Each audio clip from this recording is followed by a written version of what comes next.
Tacoma wedge today. Right, today we're talking short game, the third shot in golf. You've got the first shot, obviously tee shot, your second shot, which is an iron or a hybrid, we can all do that. Then the third shot, the most important shot in golf. But before we start today, make sure you've hit that subscribe button, also the thumbs up button, that's just as important. And check out my website, EUREKAGolfSwing.com. Tacoma wedge, Smithworks wedge. So I've got about a 30-yard shot here, looking to carry the ball 15 yards and run out 15 yards. So simple little pitch shot, chip shot, carrying it probably 2/3 of the way and running out the rest. I used to coach a girl called Danielle. She was doing work with the Scotland Academy. She was a very good golfer and her short game was pretty poor. We came up with a method called sci-fi-pie. See it, feel it, play it. So Danielle would assess her shot. She knows she's got 20 yards of carry and 10 yards of run, so she's seen it, she knows which club. And then she would feel it. So the phi bit, the feel, was so important. We put in 5 practice swings, so she would see it. She would feel 1, 2, 3, 4, 5, and then no hanging around, just play it.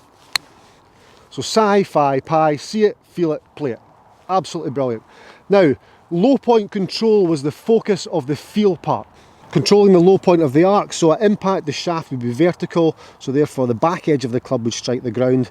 If the leading edge digs in, we've got too much forward shaft lean and we start to take a divot. Now Danielle, with her 5 strokes, every time the back of the club struck the ground. So every time Danielle played the shot, the back of the club struck the ground. So there was no way that club was going to dig in. So when she felt it and then played it, it was the back of the club that did the job, which was absolutely fantastic. So she was therefore able to control her low point. Now, how did we manage that with Danielle? Well, simple. We did what we called the flamingo drill. Danielle would take her address position, all of her weight's on her left foot, like swinging with feet together, encourages body turn.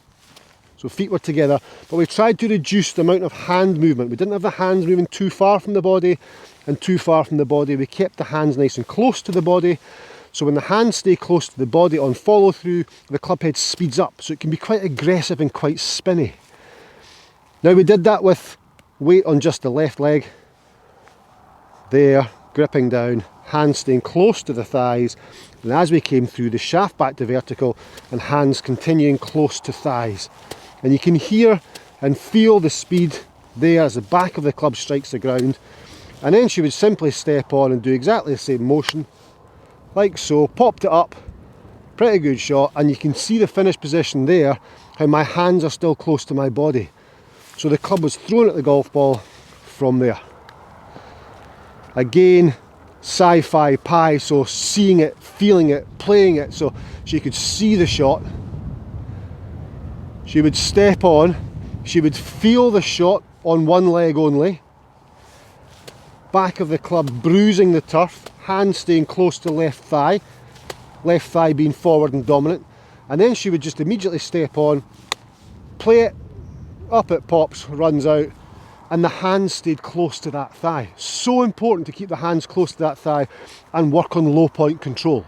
When the back of the club is used and utilised correctly, there's no way this is going to dig. So address position, Danielle's address position, weight on the left side, she encouraged the back of the club to strike the ground, and she could be really aggressive. The more aggressive she was, there's no chance it's going to dig. So she could draw a square here and hit 50 balls out of there and not take one divot. As soon as the leading edge digs in and takes the divot, then the box that's been drawn, there's less chance of hitting 50 balls out of there. So using the back edge of the golf club, you can see how Danielle was just bruising the turf every time. So therefore strike was so consistent, weight was on the left.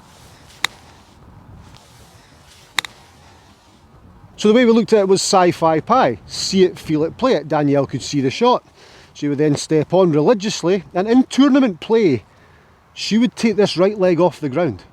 So she's actively playing golf in tournaments with the right leg back in the flamingo style, hands close to the body, seeing it, feeling it, playing it. So she would see it, she would feel it. She's now got 5 swings to feel because we don't want to take all day.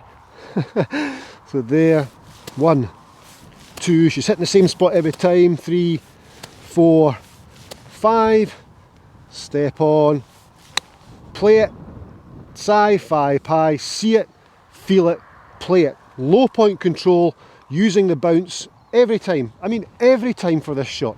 So the flamingo stance encouraged that low point control every time. On the practice swing, Danielle looked at a spot. So she would look at a spot on the ground, so a little blade of grass, and she would make sure that she strikes that 1, 2, 3, 4, 5 times as the hands stay close to the body, then step on again with that low point control. Go in, oof, with that low point control, because she's rehearsed it, she's seen it, she's felt it religiously or constructively to get low point control correct, and then she's played it. She's just played it. Let's do one more. I'm really enjoying this. So here we go. See it, feel it, play it. So I see it, I know what shot I'm playing.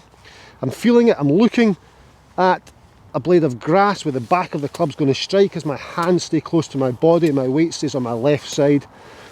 Done that 5 times, I then step on, no hanging around, and I play the shot, and oh, it kicked left. How could that kick left?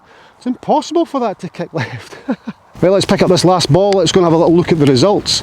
So sci-fi pie, see it, feel it, play it, add structure to your golf game. I mean, short game it's the third shot in golf. So you've got the first shot, which is very important, and the third shot. In between, we can all hit irons, we can all hit rescues, that's fine, but the third shot's so important. And here's the result. So I've got one here that's 1, 2, 3, so 9 feet away, a couple of feet away, and then the furthest ball away is 1, 2, 3, again 9 feet away, which is not bad for a 40-yard pitch shot. I'm happy with that.